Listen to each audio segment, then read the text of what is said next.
Graça e paz aos irmãos. Amém. Obrigado. Quero agradecer a Deus nessa manhã, poder compartilhar com os irmãos um pouco desse tema tão maravilhoso, que é falando sobre a fé do Abraão. Junto comigo está minha esposa, Vanessa. Dá um tchauzinho aí, Vanessa. Isso, amém. Maria Fernanda é pentecostal 220, né? Por enquanto ela está quietinha ali, graças a Deus. Tem o Gabriel também, de 12 anos, está lá na nossa igreja pela manhã, e é uma honra poder estar aqui com os irmãos nessa manhã, participando desse trabalho de ensino. Eu louvo a Deus por isso, amém? Antes de eu falar sobre o tema, eu trouxe também aqui recentemente, lancei um livro. Antes de falar do livro, eu fiquei feliz em rever o nosso amigo pastor Davi. Foi meu professor, vou falar o ano aí, revela a idade, né? 2009, mais ou menos ali, 2010, quando nós estávamos iniciando na teologia ali, em 2008, 2009, o pastor Davi foi um professor, e eu lembrei dele, quando eu cheguei aqui, eu falei, quando o professor é bom, a gente não esquece, né? E eu louvo a Deus pela sua vida, aprendi muita coisa com o pastor Davi e sua família. Deus abençoe. Amém? Recentemente eu lancei um livro de um tema escatológico, que é a esperança da ressurreição. Eu trouxe alguns exemplares aqui nessa manhã, a pastora Leila nos permitiu falar aqui. Esse livro nasceu de uma pesquisa, de um estudo acerca de escatologia, e a ressurreição é um dos grandes temas escatológicos, é um tema basilar da fé cristã, e eu trouxe alguns exemplares aqui. Recentemente ele também entrou na loja da Cepia dele em Niterói. Lá ele vende a R$ 42,90, mas aqui comigo é R$ 30 apenas, amém? Se abençoar o ministério do pastor Saulo, a família, e eu louvo a Deus por isso, amém?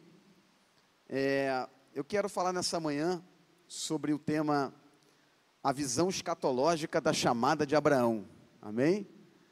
Eu trouxe um slide aqui para os irmãos, nessa manhã, pode compartilhar com a gente aí. Quando a gente fala de Abraão, na chamada de Abraão na fé, Abraão vai ser um divisor de águas da fé cristã, tanto que ele vai ser chamado de o pai da fé, o pai na fé, né? É atribuído a Abraão essa expectativa, essa chamada de fé, por conta da sua postura, por conta da sua postura de obediência. Abraão, ele vive em um mundo totalmente diferente e avesso do qual o mundo que Deus está chamando ele para ser. A chamada de Deus para Abraão é uma chamada que vai tirar ele totalmente do mundo em que ele estava acostumado a viver, para trazer para um mundo totalmente novo e diferente. E quando eu digo que a chamada de Abraão, ela tem um olhar escatológico, porque a escatologia, ela trabalha exatamente com a ideia de para frente, futuro, sempre você andando para frente. Quando a gente fala de escatologia, a primeira coisa que a gente vê na nossa cabeça é que a escatologia se resume ao livro do Apocalipse. A gente fala escatologia, Apocalipse. Na realidade, toda a Bíblia, ela é escatológica. Quando você abre Gênesis, capítulo de número 3, verso 15, ali já tem uma promessa, que é chamada de promessa mãe. Após a queda de Adão, Deus vai fazer uma promessa, que através da semente da mulher, ele vai enviar um redentor, e esse redentor vai ser ferido no calcanhar, mas também vai esmagar ou ferir a cabeça da serpente. Ali já é a primeira promessa escatológica. Toda a Bíblia, a partir daqui, vai ficar concentrada no cumprimento dessa profecia. Então, toda a Bíblia, ela vai andar em uma linha reta, que é uma linha escatológica. Ela tem um início, ela passa pelo meio e tem um desfecho final no Apocalipse. Por isso que o Apocalipse, ele está no último livro da Bíblia, no cânon, e Gênesis está no começo. Gênesis é o início, Apocalipse é o desfecho final da história. No início, a serpente introduz a sedução do pecado, e no final, o dragão, que é o vermelho, você percebe que o pecado ele vai se avolumando, não é? Ele vai crescendo. Em Gênesis é uma serpente, no Apocalipse é um dragão. Percebe que o dragão é uma serpente com maiores proporções. A serpente se alimentou tanto do pecado, pastor Davi, que eu consigo dizer assim, que ela se transforma num poderoso dragão, né? Mas assim como a serpente foi introduzida no Éden, o dragão com grande força é esmagado e derrotado para todo sempre no Apocalipse, porque a palavra de Deus é uma promessa. Então Abraão, ele vai ser retirado de um mundo para ser inserido exatamente dentro desse plano escatológico, que é o plano de redenção. Há uma redenção de Deus para a humanidade. Ok? Vamos tentar entender isso um pouquinho. Passa para mim o slide, por gentileza. O mundo de Abraão é um mundo que nós vamos chamar de um mundo cíclico, ou é um pessimismo, não é? A maior parte das filosofias antigas, pagãs, elas encaravam o mundo e a história como um ciclo sem fim. O que é um ciclo? Você não tem um círculo, dizendo melhor. Você tem um início e um fim, ou seja, as coisas voltam sempre para o mesmo lugar, para o ponto de partida. A visão do mundo antigo para a história não era uma visão de linha reta, era uma visão cíclica. Ou seja, não havia uma perspectiva futura. Alguns historiadores dizem que não havia esperança de coisas melhores para o futuro. Elas sempre deveriam permanecer do mesmo jeito. Para quê? Para que pudesse as coisas ficarem dentro de um equilíbrio cósmico. Elas devem sempre se repetirem. Isso é chamado de uma visão cíclica da história. Os povos antigos pensavam assim, desse jeito. Passa para mim mais um slide, por favor. Tem um exemplo que a arqueologia vai revelar para a gente. Existe uma cidade que foi escavada pela arqueologia, chamada Ugarit. Ugarit é uma cidade cananeia. E a arqueologia, que é uma ciência que investiga fatos históricos através de documentos, ou achados arqueológicos, vasos, cerâmicas, principalmente documentos, que faz com que a gente entenda o mundo antigo, ela vai nos ajudar bastante a entender algumas questões do passado. A arqueologia, ela vai achar numa cidade chamada Ugarit, uma cidade cananeia, ao norte de Tiro e Sidom, vai mostrar que as pessoas antigas, elas tinham algum certo tipo de medo, de receio, de que deuses envelhecidos, ou forças destrutivas da morte, pudessem estar organizando alguma coisa para voltar para o caos, para o início, ou seja, apagar a lâmpada da sociedade, a lâmpada do mundo, voltar lá para o período do início, que era o caos. Lembra do Gênesis? O Gênesis trabalha com o caos. No início, criou Deus os céus e a terra era sem forma e ali é um caos total. Na visão dos povos antigos, esse também era o início. O início não tinha nada, era vazio, era um caos. Os povos antigos tinham medo que os deuses, porque eles eram politeístas, acreditavam em diversas divindades, os deuses poderiam estar trabalhando para que o mundo pudesse voltar para o caos. Por isso, eles mantinham uma vida que eles repetiam sempre as mesmas coisas para que esses deuses não ficassem irritados e pudessem voltar ao passado e destruir a humanidade. Então você imagina a mentalidade da humanidade do tempo passado. Vou dar um exemplo de vida cíclica. Quem já ouviu falar sobre os deuses cananeus aqui? Baal, já ouviu falar de Baal? Baal, bem? Quem é o Baal?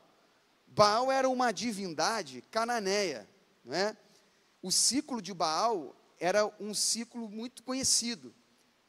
Baal, ele tinha uns deuses, deuses que eram rivais a ele. Por exemplo, um dos deuses rivais de Baal era o deus Mote, que era o deus da morte. Baal era conhecido como o deus da tempestade, ou deus da chuva, ok?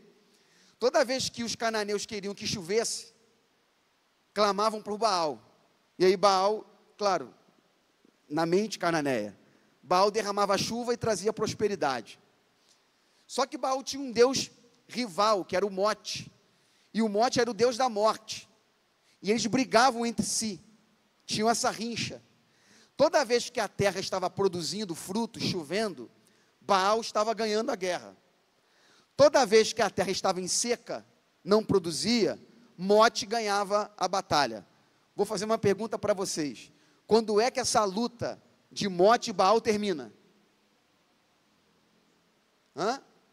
Nós estamos numa aula. Na oração de Elias. Mas sim, tirando Elias de cena, quando é que essa briga termina? Nunca. Porque existem sempre períodos de seca e sempre períodos de chuva. Isso faz parte do fenômeno da natureza.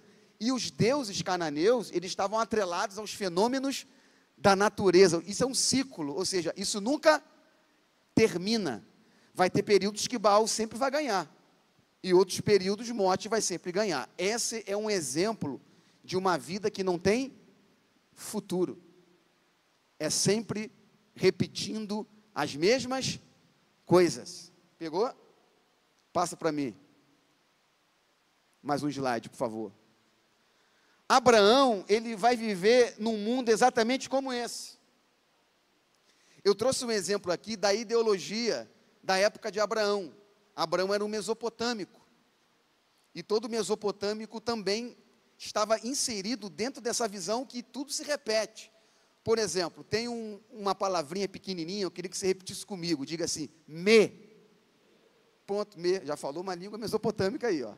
Me. Tá?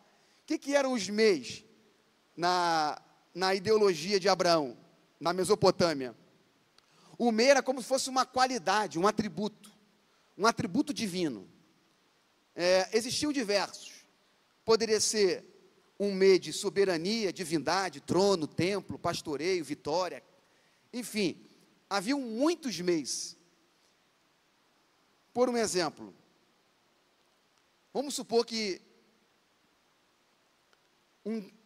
uma divindade escolheu que você fosse um comerciante, né?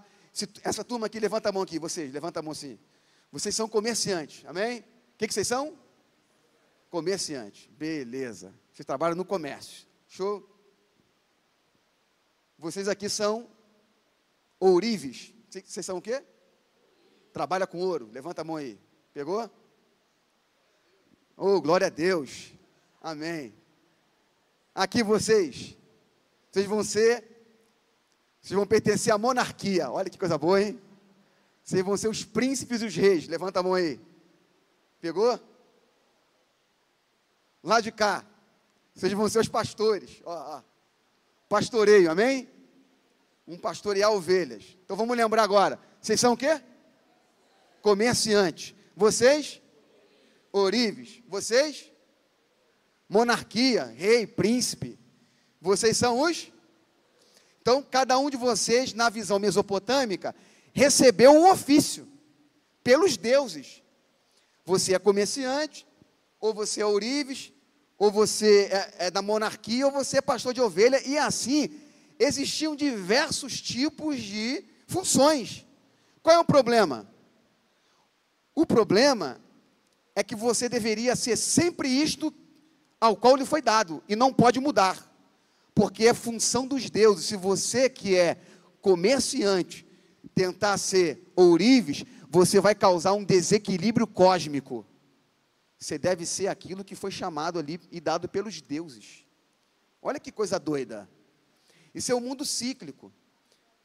Se um pastor de ovelha quiser ser um comerciante, ele não pode. Ele não pode, porque os deuses determinaram que eles fossem pastores de ovelha. Esse é o mundo de Abraão. É um mundo cíclico. Quem era Abraão? Um comerciante. Ele era fazedor, o seu pai era um fazedor de ídolos. E Abraão, junto de seu pai, tinha um clã. Então a função de Abraão na Mesopotâmia era ser comerciante. Abraão não pode sair disso. Ele precisa ficar nisso.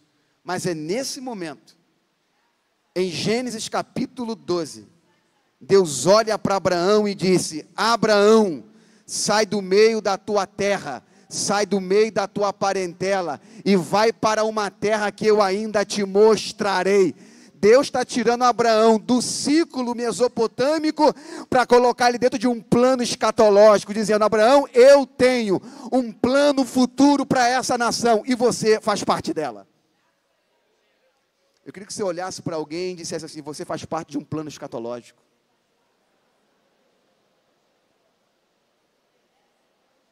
Aleluia! Isso é fantástico. Passa para mim um slide, por favor. Deus, Ele chama pessoas para viver algo novo. Deus não é um Deus de mesmices. Deus é o Deus de novidade. Abraão está saindo de um ambiente cíclico para andar em linha reta.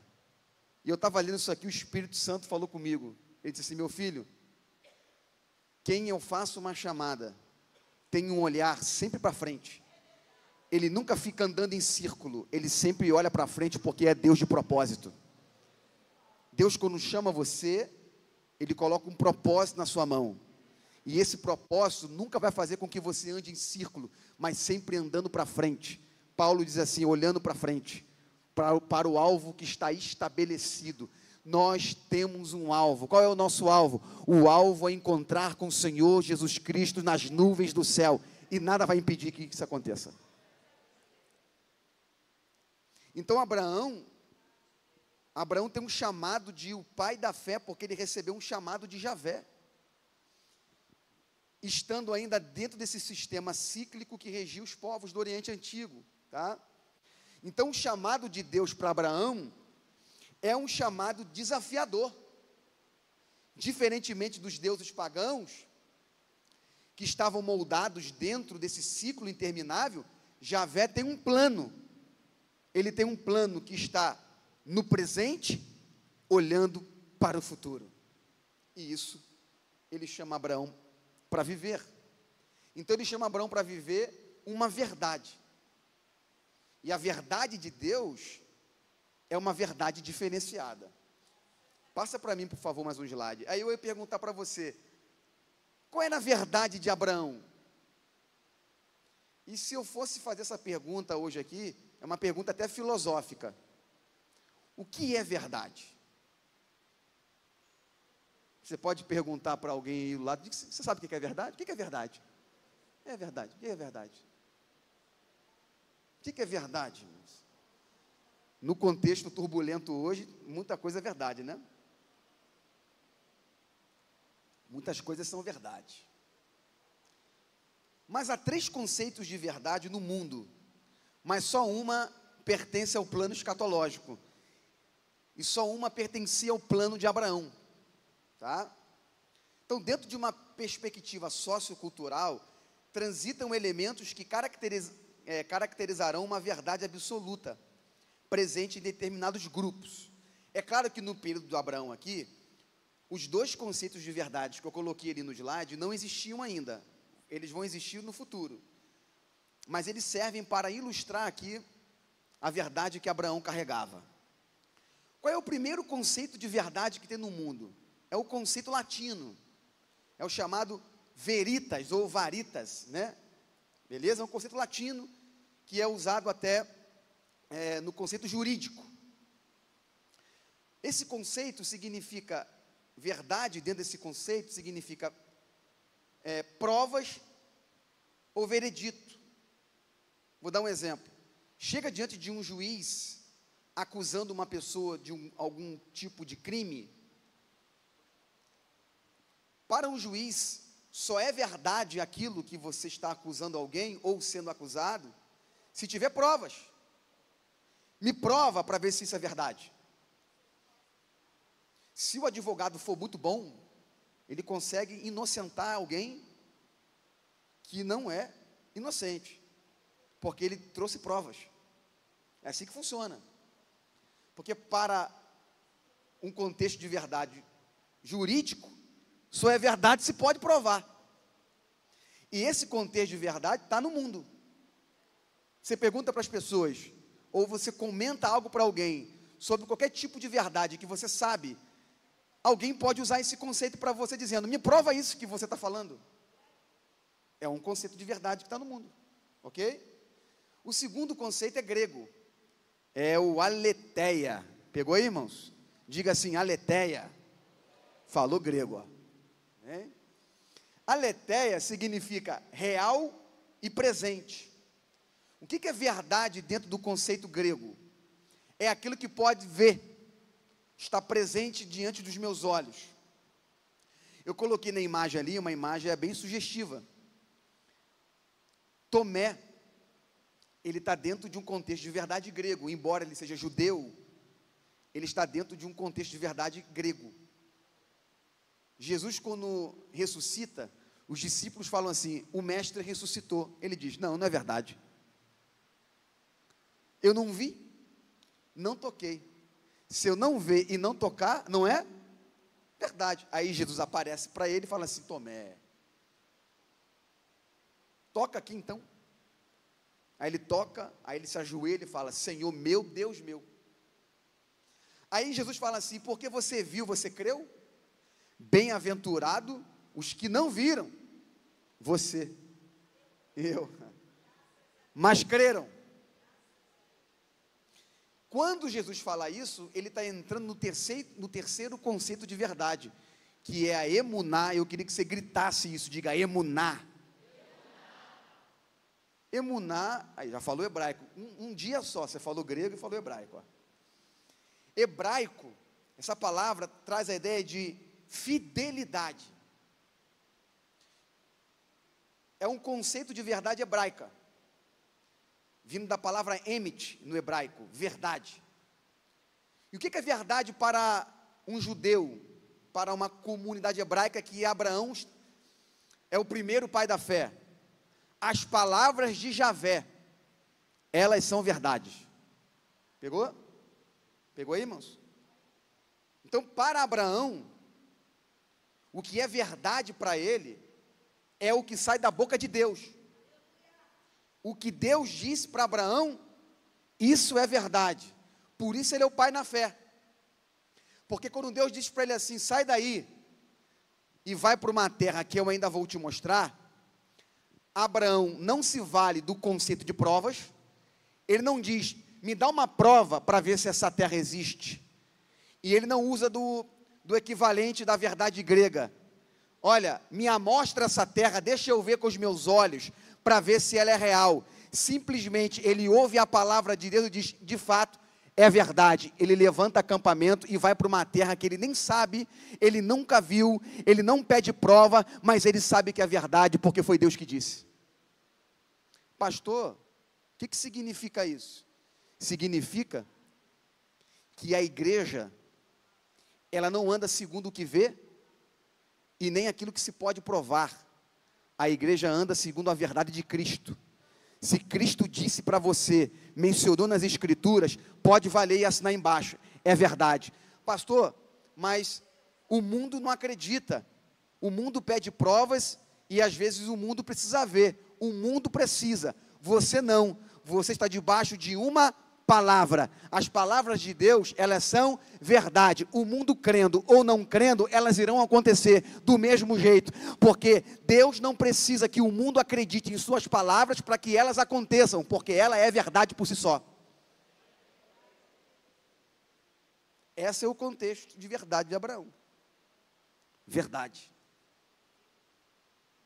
Emuná. Diga assim, tenha emuná.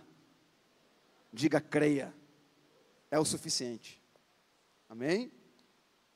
Então a chamada de Abraão, ela está linkada exatamente nessa ideia de seguir em frente. Eu preciso ir para frente, eu preciso crer. Sem fé é impossível agradar a Deus. Então, para seguir com Deus, tem que ter fé. E para andar na fé, muitas das vezes nós vamos ter que abrir mão de provas e ver alguma coisa, simplesmente crer e ir em frente. E Abraão é uma prova disso. Um texto, eu vou pedir para vocês agora abrir a Bíblia de vocês, Gênesis capítulo 22, verso 2, ou pode passar o próximo slide, que já até coloquei no slide também o texto já para facilitar para a gente. Passa mais um, por favor. Isso.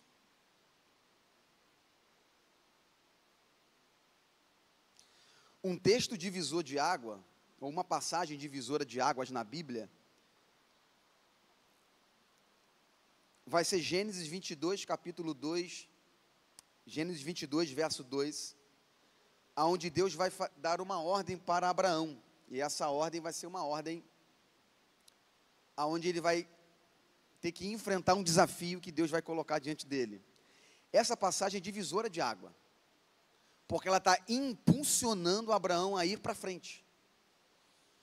E ir para frente é enfrentar desafios. E Abraão vai ter que enfrentar o seu desafio agora. O texto diz assim, verso 2, capítulo 22. Toma Isaque, teu filho, teu único filho, a quem tu muito amas, e vai-te, eu até destaquei ali no slide, vai-te em negrito ali, para a gente ficar em cima dela, vai-te à terra de Moriá, sacrifica-o ali, como holocausto, sobre um dos montes que eu te indicarei. Percebe que Deus sempre chama Abraão para que ele ande para frente, e sempre na expectativa da fé. Eu vou te mostrar. É sempre na fé. Para andar com Deus é assim. É um passo de cada vez. Tem um amigo que diz que fé é correr risco. Fé é correr risco. Fé é pisar no chão sem ter chão. Você fala, que doideira, pastor. Nesse mundo de hoje, nesse mundo influenciado pelo que se vê, fé é você pisar no chão sem ter chão. Saber que quando você pisar, o chão vai surgir. Não sei de onde, mas se foi Deus que disse, vai. Amém? Ó, vai-te. Essa palavra vai-te no hebraico, passa para mim, por favor, mais um slide aí. Ela é uma palavra muito importante. Percebe que é um imperativo. Abraão, vai-te à terra de Moriá, e eu vou te mostrar uma daquelas montanhas ali para você oferecer seu filho. A palavra vai-te no hebraico disse ler-lerrar, ok? Ler-lerrar, essa palavra no hebraico, traduzida para o português, vai-te, o imperativo, ler-lerrar. Por que essa palavra é importante aqui para a gente? Porque ela significa três coisas, tá? Essa palavra tem três significados. O vai-te de Deus para Abraão tem três significados. Primeiro, vá para ti, e eu queria que você repetisse essa palavra comigo para você aprender ela. Vamos lá. 1, 2, 3, diga, vá para ti, vá por ti e vá você. Então agora olha para alguém e fala assim, vá para ti, vá por ti e vá você.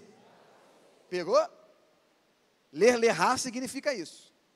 Esses três significados. O que significa vá para ti?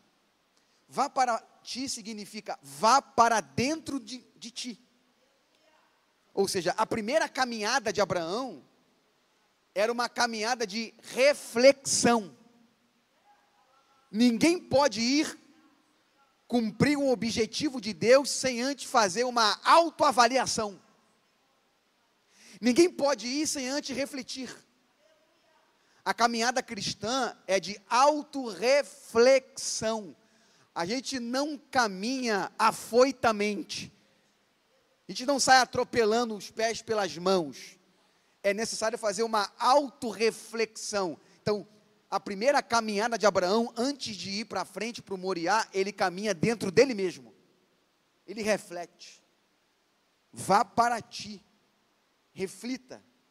E isso é a caminhada cristã. Vou dar um exemplo aqui para vocês. Lucas 15, por exemplo. Você vê o filho pródigo, está quase comendo bolota de porco. E aí ele para e reflete. Rapaz, os empregados do meu pai estão melhores do que eu. Aí ele reflete. A reflexão dele faz com que ele ande para frente.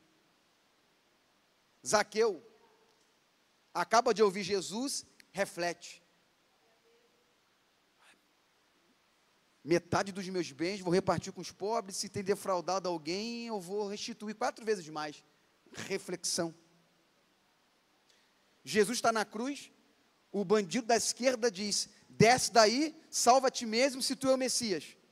Aí o da direita reflete, calma aí. Não, nós merecemos estar aqui. Ele não, ele é justo. Quando ele reflete, ele consegue andar para frente. Senhor, lembra-te de mim, quando entrares no meu reino. Diga assim, a primeira caminhada é para dentro de mim mesmo. Eu preciso refletir para poder andar para frente. A segunda caminhada de Abraão é o vá por ti. Ou seja, vá para o seu próprio bem. Pastor, mas o que Deus está me pedindo é tão absurdo. Como é que é para o meu próprio bem eu ir no Moriá sacrificar meu próprio filho? Pensa você agora. Como que é bom para mim mesmo entregar meu único filho no altar? Como? Então, a segunda palavra, a expressão ler, errar, traz essa ideia. Quando você aceita e abraça o desafio de Deus para você, mesmo que você não entenda no primeiro momento, vá por ti mesmo, porque o maior beneficiado é quem está sendo desafiado. Ainda que você não entenda o desafio no começo, mas ir enfrentar o desafio é a melhor opção que nós temos, é para o nosso próprio bem. Se Abraão não fosse para o Moriá,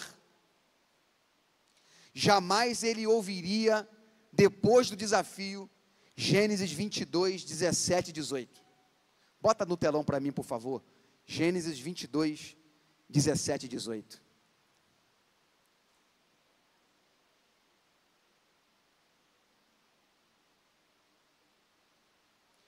Depois que Abraão cumpre o desafio, ele vai mesmo sem entender. Depois do desafio cumprido, ele ouve isso aqui de Javé: que deveras te abençoarei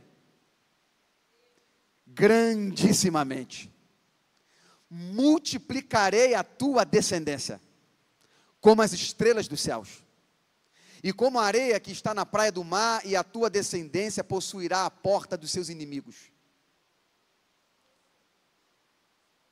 18.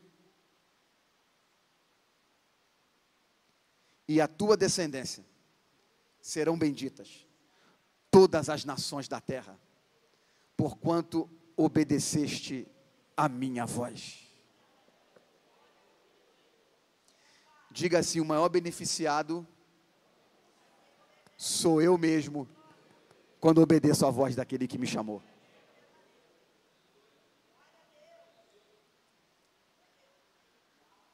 Terceira expressão do vai-te é vá você mesmo. Ou seja, essa é fácil. Ninguém pode fazer aquilo que é para você fazer. O que Deus colocou na tua mão para você fazer, é para você fazer. Não, mas eu vou mandar outro, vou mandar meu filho, vou mandar minha minha mãe, vou mandar meu pai, vou mandar um amigo. Não, o que Deus colocou para você fazer, é para você fazer. Caminhada para frente. Deus está ensinando para Abraão, que Abraão precisa ter sempre um olhar para o futuro. Porque além de Abraão, tem algo maior para acontecer. Quando Deus te chama para você andar com Ele, tem sempre algo à frente, que talvez esteja oculto diante dos seus olhos, mas não está oculto diante dos olhos de Deus. Deus está ensinando a Abraão a andar, não na perspectiva que ele vê, mas na perspectiva do que o próprio Deus está vendo. Passa para mim, por gentileza. Percebe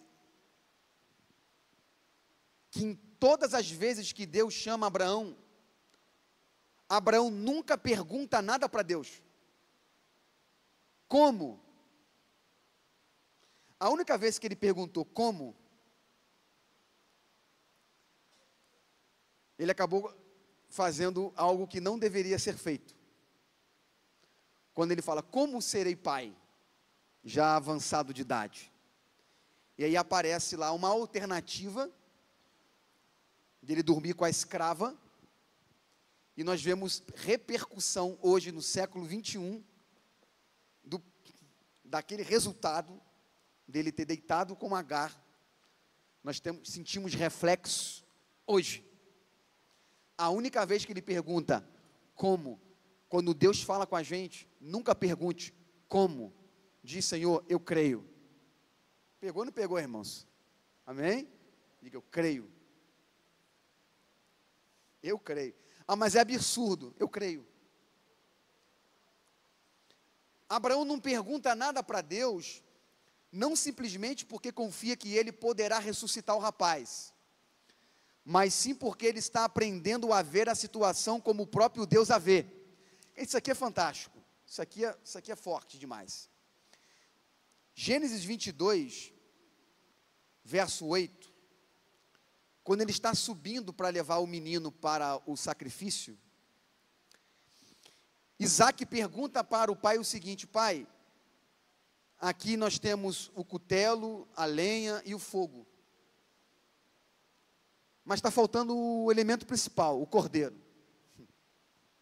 Aí Abraão responde assim, filho, Deus proverá o cordeiro para si. Isso é a resposta de Abraão. Quando você vai no hebraico, o termo ali é raá. Raá significa viu. Quando você lê em hebraico, a resposta de Abraão é assim, ó, Deus já viu o cordeiro para si. Olha que profundidade isso aqui. Abraão está caminhando, não segundo a perspectiva do que ele vê. Abraão está caminhando segundo a perspectiva do que Deus está vendo. O cordeiro está oculto diante dos olhos de Abraão e de Isaac. Mas a resposta de Abraão para Isaac é, meu filho, não se preocupe. Nós não estamos vendo o cordeiro, mas Deus já viu. Deus já está vendo o cordeiro. Ou seja, Abraão está ensinando para Isaac que ele não é guiado pelo que ele vê, ele é guiado pelo que Deus está vendo. E isto aqui vai fazer toda a diferença na caminhada de Abraão e na caminhada dos seus descendentes.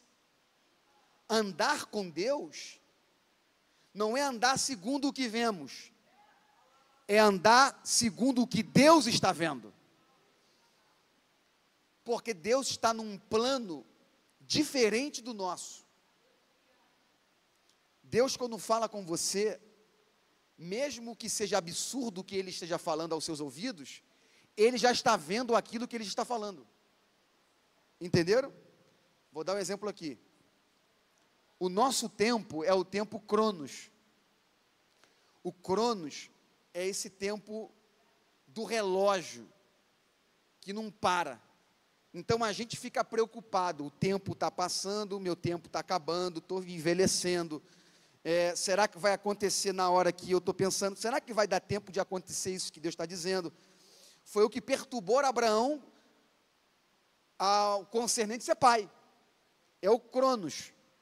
O tempo de Deus é o Kairos, é um tempo eterno. Na eternidade não tem relógio. Tira 1 milhão de anos da eternidade, quanto que fica? Eternidade. Porque um dos conceitos de eternidade é aquilo que não tem começo e não tem fim. Por isso que Deus é eterno. Ele é o único ser que não teve início e não terá fim. Por quê? Porque Ele é Deus, Ele é eterno. Esse conceito de eternidade, às vezes, causa um choque, um nó na nossa cabeça. Por quê? Porque nós não somos eternos. Nós somos imortais. A nossa alma é imortal, mas não é eterna. O imortal é o que não morre, mas teve um início. Deus não. Deus, Ele não é só imortal, Ele é eterno, ou seja, Ele não teve início e não terá fim. Quando que Deus estava lá? Sempre. Ele sempre esteve lá e sempre estará. E isso traz um choque na nossa cabeça, porque a gente não sabe lidar com o eterno, porque nós não somos eternos. Então isso dá um pane, dá tela azul às vezes, né? Buga. No plano eterno, Deus, Ele já está vendo aquilo que Ele disse. Por isso que quando Ele libera uma palavra para você, ou quando Deus usa alguém para você, a linguagem é sempre num tom que parece que está acontecendo. Quem já percebeu isso? Quem já percebeu isso? Quando Deus usa alguém para você, fala assim: irmãos, hoje Deus abriu uma porta para você, essa porta está aberta, tudo vai dar certo. Aí tu chega em casa, está do mesmo jeito. Quem já viveu isso? Levanta a mão aí. Hã?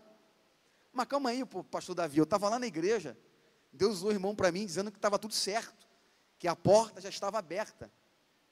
E quando eu cheguei em casa, as coisas estão do mesmo jeito. Por quê? Porque quando Deus fala com você, Ele fala do Kairos. Ele já está vendo a porta aberta. Você não está vendo ainda, mas Ele está vendo. Pegou ou não pegou, irmão? Quando Abraão fala para Isaac: Isaac, o cordeiro não está aqui, mas Deus está vendo ele. E de fato o cordeiro já estava lá em cima.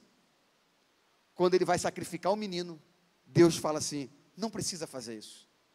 Quando ele olha para o lado assim, entre os carvalhos, o cordeiro estava lá. Ou seja, quando Abraão estava subindo, Abraão disse: Deus já viu o cordeiro. De fato, o cordeiro já estava lá. Deus está ensinando para a gente, Abraão, através da fé. Quem anda por fé, não anda por vista, ele anda pelaquilo que Deus está dizendo. Se Deus liberou uma palavra para você, pode seguir em frente, ela é verdade. Você não está vendo, mas Deus já está vendo.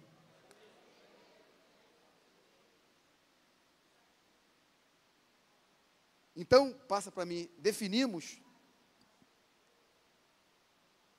que qualquer definição de fé que se encontre nas Escrituras, posterior a essa passagem, deverá ter alguma relação com o verbo ver e não prover.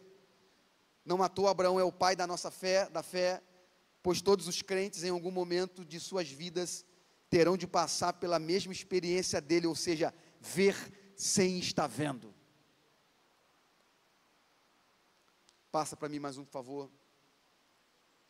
Hebreus 11:39 diz: ora, todos estes que obtiveram um bom testemunho por sua fé, não obtiveram, contudo, a concretização da promessa.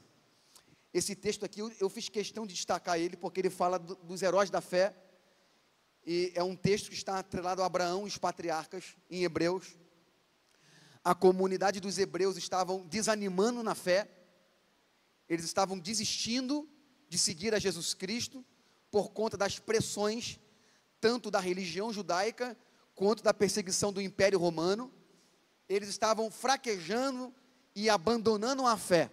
Então o autor aos Hebreus constrói uma galeria da fé, para mostrar que antes do Messias aparecer, muitos tiveram a fé de que ele chegaria e morreram antes que a promessa se cumprisse, mas nenhum deles desistiram porque não viram a promessa. Só o fato de aguardarem a promessa já era suficiente para eles ficarem firmes na fé em Deus. Os hebreus, eles são proibidos de parar. Eu vou terminar aqui, eu queria que você olhasse para alguém e dissesse: você está proibido de parar. Não, você está proibido, você não pode. Está proibido. Por quê, pastor? Porque estamos cercados de uma nuvem de testemunhas. Hebreus 11 é a nuvem de testemunhas. O autor aos Hebreus está dizendo assim: olha, vocês viram a promessa, abraçaram a promessa, tocaram na promessa, falaram com a promessa, ouviram a promessa e agora quer recuar, voltar para trás? Não. Os pais da fé, os heróis na fé, não viram a promessa, não falaram com a promessa, não tocaram na promessa, não ficaram com a promessa e ninguém parou no meio do caminho. A promessa para eles era suficiente. Vocês não, vocês viram, tocaram, abraçaram, amaram, andaram com ela e agora quer voltar para trás. Não, vocês estão proibidos de parar. Aleluia! Vocês estão proibidos de parar. Vocês viram o verbo encarnado. O que Abraão sonhava ver, vocês viram. A salvação que Abraão almejava, nós já tocamos e vivenciamos. Se eles permaneceram fiéis, só esperando a promessa, que dirá nós, que já recebemos ela. Amém? Então, a cosmovisão de Abraão passará para as futuras nações que sairão dele, rompendo com esse pessimismo inteiro dos povos antigos,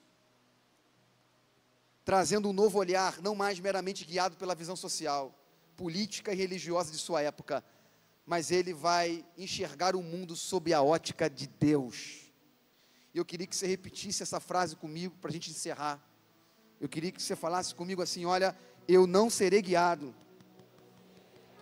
simplesmente pela visão social, política ou religiosa, mas eu vou enxergar o mundo sob a ótica de Deus. É isso que Abraão ensinou para nós. É isso que devemos levar em frente. É isso que nós aprendemos aqui nessa manhã. Deus tem algo novo para cada um de nós. Deus quer que a gente ande sempre para frente. O passado ficou para trás. Deus tem uma nova história para você. Deus tem uma nova história para a tua família. Você crê nisso? Então fica de pé, em nome de Jesus. Aleluia.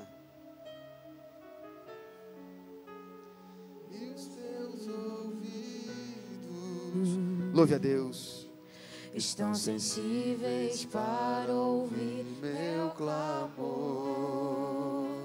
Eu posso até chorar, mas a alegria vem de manhã. aleluia. És Deus de perto e não de longe, nunca mudaste, tu és fiel.